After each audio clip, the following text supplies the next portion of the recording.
நம்ம பூமி நம்ம தமிழ் நம்ம சேனல். இந்த வீடியோவை லைக் பண்ணுங்க, ஷேர் பண்ணுங்க, கமெண்ட் பண்ணுங்க. அனைவருக்கும் கோபிநாத்தின் அன்பு வணக்கங்கள் நண்பர்களே. இந்த தொகுப்பில் நம்ம என்ன பார்க்குறோம்னா, இப்போ நம்ம சொல்லக்கூடிய சில அறிகுறிகள் அல்லது சில உணர்வுகள் உங்களிடம் இருக்கின்றதா அப்படின்னு பாருங்க அப்படின்னு சொல்லியிருக்கோம். காரணம் இருக்குது.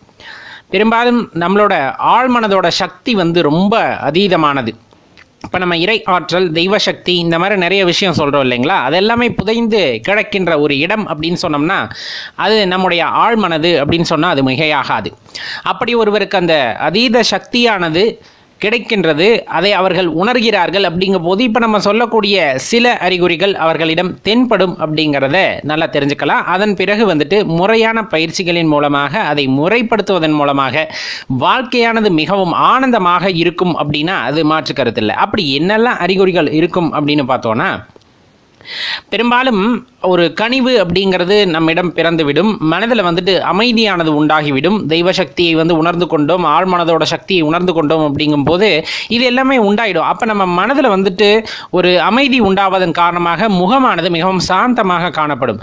அதன் பொருட்டு பார்த்தீங்கன்னா, யார் யாருக்கு கவலைகள் இருக்கோ, கஷ்டங்கள் இருக்கோ, அவங்க எல்லாமே உங்களை தேடி உங்களிடம் தங்களது கஷ்டங்களை பகிர்ந்து கொண்டு அதன் மூலமாக அவர்களுக்கு விடை கிடைக்கப் பெறுவார்கள்.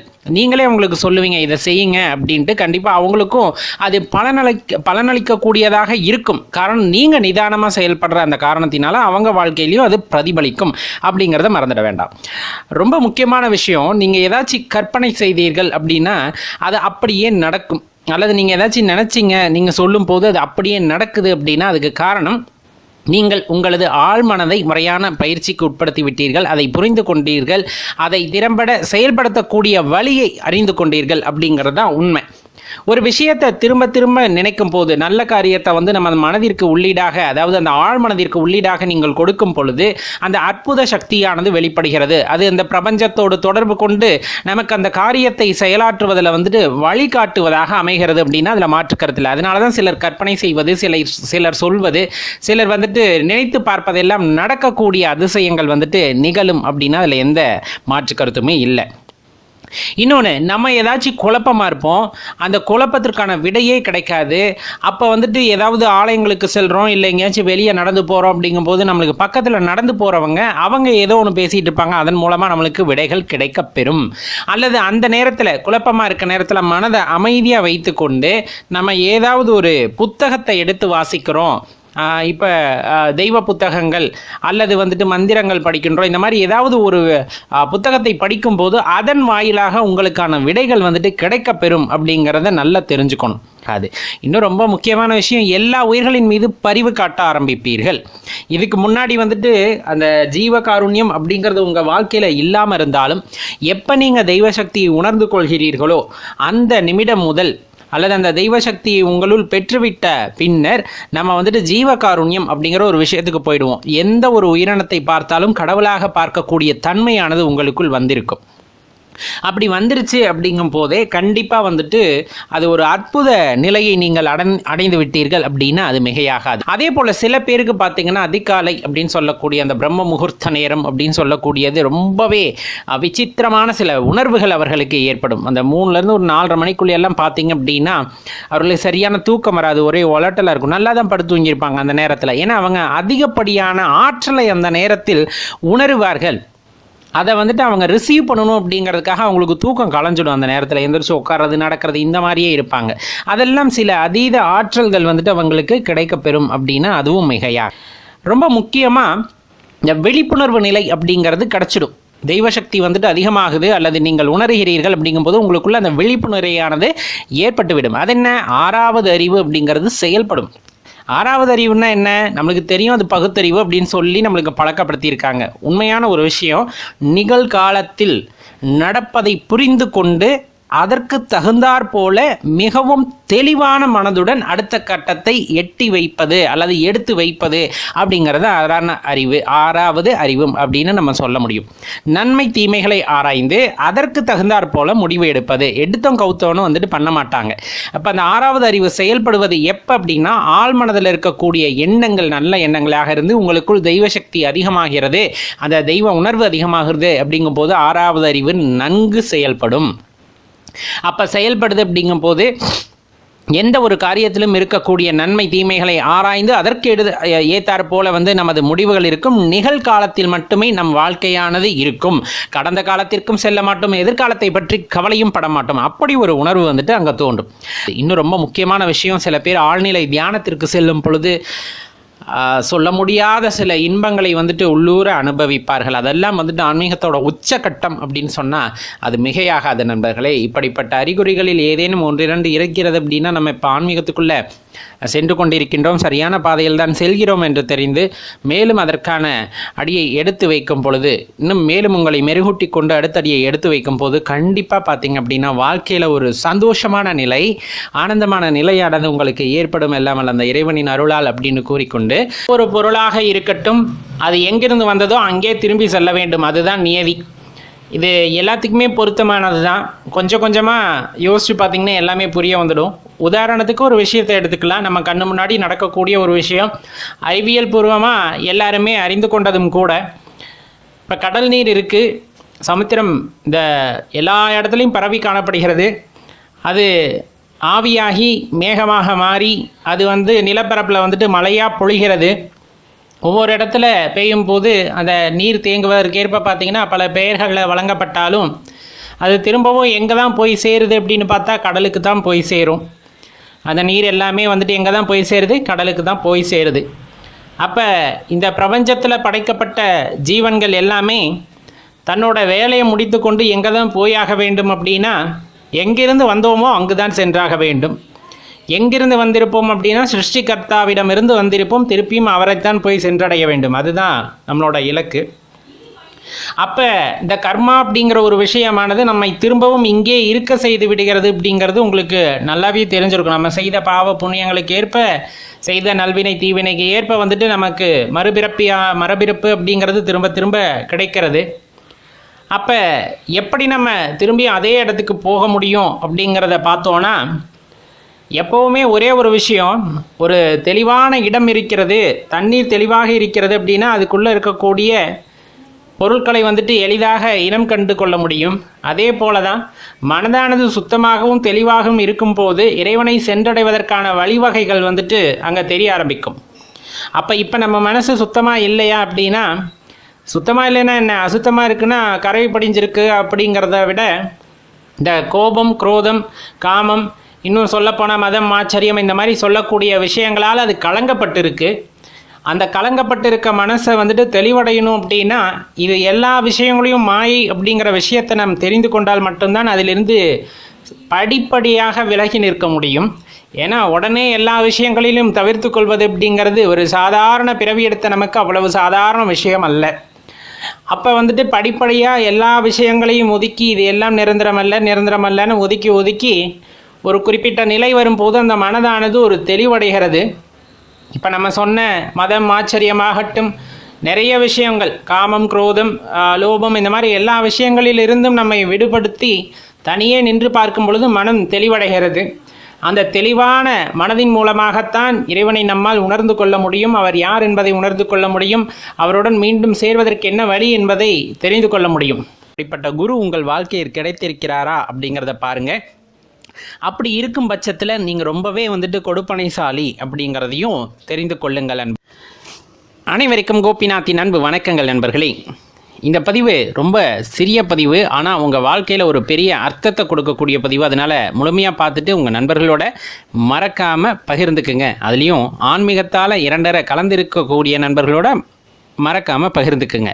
காரணம், இப்போ 2 நபர்கள் ஆன்மீகத்தில் இருக்கிறாங்க. ஒருத்தர் மீது உங்களுக்கு பிடிமானம் அதிகமாக இருக்குது, அதாவது ஆன்மீகத்தால் 2 பேரும் இணைந்திருக்கிறீர்கள் அப்படிங்கிறத எப்படியெல்லாம் உணர்ந்து கொள்ள முடியும் அப்படின்னு பார்த்தோன்னா, அவங்க பக்கத்தில் இல்லைன்னா கூட, யார் நீங்கள் நினைக்கக்கூடிய அந்த ஆன்மீக குடும்பத்தில் வந்துட்டு இருக்கக்கூடிய ஒரு நண்பர் உங்கள் பக்கத்தில் இல்லைன்னா கூட உங்கள் அருகிலேயே இருந்து வழிநடத்துவதாக உணர்வீர்கள். அதுதான் முக்கியமான ஒரு விஷயம். நீங்கள் தவறாக போகும்போது வேண்டாம் அப்படிங்கிற ஒரு குரல், அந்த குரல் உங்கள் நண்பர்களுடைய குரலாக இருக்க மாதிரி வந்துட்டு ஒரு உணர்வு உங்களுக்கு ஏற்படுது. அப்படிங்கும்போது அவருடன் வந்துட்டு நீங்கள் ஆன்மீகத்தால் ஒரு பெரிய தொடர்பில் இருக்கிறீர்கள் அப்படிங்கிறத தெரிஞ்சுக்கணும்.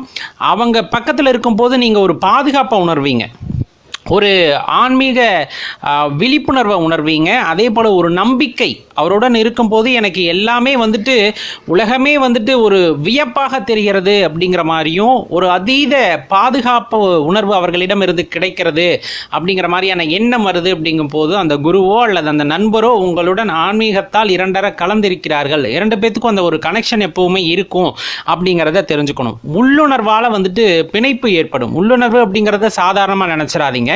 இப்போ உங்களுக்கு ஏதாவது ஒன்று நடக்குது அப்படின்னா அவருக்கு தெரிஞ்சிடும், அவருக்கு ஏதாவது ஒன்று நடக்குதுன்னா அது உங்களுக்கு தெரிஞ்சிடும். கூப்பிட்டு வந்துட்டு எச்சரிக்கை செய்வாங்க, பார்த்து போ, பார்த்து இரு, சந்தோஷமா இரு, இந்த மாதிரியான அந்த ஒரு சில வார்த்தைகள் எல்லாம் உங்கள் மனதில் உதிக்கிறது, உங்கள் நண்பரிடம் வந்துட்டு உங்களை பற்றி உதிக்கிறது. அப்படிங்கும்போது நீங்கள் இரண்டு பேரும் வந்துட்டு ஆன்மீகத்தால் ஒரு பெரிய பிணைப்பு அப்படின்னு சொல்லுவாங்க, அந்த கட்டமைப்பால் வந்துட்டு சூழப்பட்டு இருக்கீங்க அப்படிங்கிறது உணர்ந்துக்கணும். இதெல்லாம் நல்ல விஷயம்தான். அதே போல் முன்ன பின்ன பார்த்துருக்க மாட்டோம், பேசியிருக்க மாட்டோம், அவருடன் வந்துட்டு பழகி இருக்க மாட்டோம். ஆனால் அவரை வந்து நம்ம வீட்டில் ஒருவர் மாதிரி வந்துட்டு நினைத்து கொள்வோம். அதே போல் அவர் சொல்வது எல்லாம் வந்துட்டு நமக்கு வழிகாட்டுதல் அப்படிங்கிற மாதிரியான ஒரு எண்ணம், அது வந்து நீண்ட கால பழக்கம் ஏற்பட்டது போல ஒரு உணர்வு ஏற்படும். அப்படிப்பட்ட நபர்கள் எல்லாம் பார்த்தீங்க அப்படின்னா நீங்கள் வந்துட்டு ஆன்மீகத்தால் அவர்களுடன் இரண்டரை கலத்திருக்கிறீர்கள் அப்படிங்கிறத தெரிஞ்சுக்கணும். அந்த நபரை பற்றி யார் தப்பாக பேசினாலும் நம்ம மனசுக்கு வந்துட்டு அவங்க தப்பானவங்க இல்லை அப்படிங்கிறது தெளிவாக தெரியும். அதாவது அவதூறு பரப்புறது அப்படின்னு நிறைய இருக்குது. ஒருவர் ஒரு குறிப்பிட்ட நிலையை அடையும் போது அவரை பற்றி இல்லாத பொல்லாது சும்மா வந்துட்டு பேசிவிடு அப்படிங்கிற மாதிரி நிறைய பேர் பேசினாலும் அதில் உள்ள உண்மையை புரிந்துக்கிட்டு அவர்கிட்ட இந்த தப்பு இருக்காது அப்படிங்கிற அந்த ஒரு நிலைப்பாடானது உங்கள் மனதில் வந்துட்டு ஆணித்தனமாக ஏற்படுகிறது. அப்படிங்கும்போது நீங்கள் அவருடன் வந்துட்டு ஆன்மீகத்தால் இரண்டரை கலந்திருக்கிறீர்கள் அப்படிங்கிறத தெரிஞ்சுக்கணும். அவங்க மீது அசைக்க முடியாத நம்பிக்கையானது ஏற்பட்டிருக்கும்.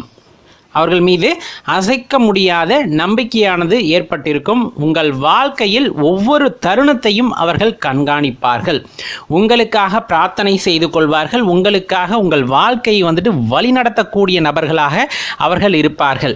அவர்கள் உங்கள் அருகில் இல்லைன்னா கூட உங்கள் இன்பம் துன்பம் அதே போல் மகிழ்ச்சி இந்த மாதிரி எல்லா உணர்வுகளிலும் பங்கு கொள்பவர்களாக அவர்கள் இருப்பார்கள் அப்படிங்கிறத தெரிஞ்சுக்குங்க. இதெல்லாம் உள்ளுணர்வாலையும் ஆன்மீகத்தாலையும் இரண்டு பேரும் வந்துட்டு கட்டுண்டுள்ளார்கள் அப்படிங்கிறத எடுத்து சொல்லும் வகையில் இருக்கும். இப்படிப்பட்ட நண்பர்கள் உங்கள் வாழ்க்கையில் இருக்கிறார்களா அப்படிங்கிறத எண்ணி பாருங்க, அல்லது இப்படிப்பட்ட குரு உங்கள் வாழ்க்கையில் கிடைத்திருக்கிறாரா அப்படிங்கிறத பாருங்க. இப்போ அந்த கண்ணீர் அப்படிங்கிறது இரண்டு விதமாக நம்ம எடுத்துக்கலாம்.